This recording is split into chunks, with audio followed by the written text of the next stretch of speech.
ఇప్పుడు టాలీవుడ్ లో హీరోలు దర్శకుల పారితోషికాలు చాలా పెరిగాయి. పూర్వం సినిమాలకు బడ్జెట్లు తక్కువగా ఉండేవి, కానీ ఇప్పుడు స్టార్ హీరోల సినిమాలు కనీసం 100 కోట్ల బడ్జెట్ లో వస్తున్నాయి. చిన్న మీడియం రేంజ్ హీరోల సినిమాలు కూడా 20 నుంచి 50 కోట్లలో రూపొందుతున్నాయి. ఈ బడ్జెట్ లో ఎక్కువ భాగం హీరోలు, డైరెక్టర్ల పారితోషికాలకు వెళుతుంది.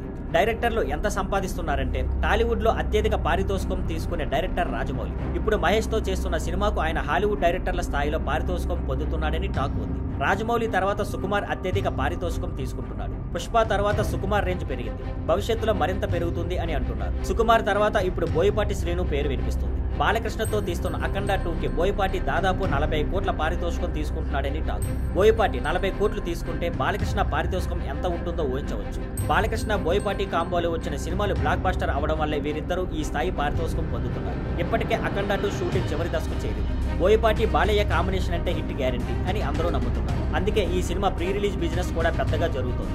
ఈ సినిమా బాలకృష్ణ కెరీర్ లో హైయెస్ట్ బడ్జెట్ మూవీ అవుతుందని టాక్. ఇక ఈ సినిమా బాక్సాఫీస్ వద్ద 200 కోట్లకు పైగా వసూలు చేస్తుందనే నమ్మకం ఉంది. ఇప్పటికే టీజర్ కు మంచి రెస్పాన్స్ వచ్చింది. సనాతన ధర్మం నేపథ్యంగా ఈ సినిమా తెరకెక్కుతుంది. సెప్టెంబర్ 25 దసరా కానుకగా అఖండ 2 రిలీజ్ అవుతుంది. ఈ సినిమాతో బాలయ్య, బోయపాటి మరో హిట్ కొడతారా? చూడాలి. Thank you for watching. Please like, share and subscribe.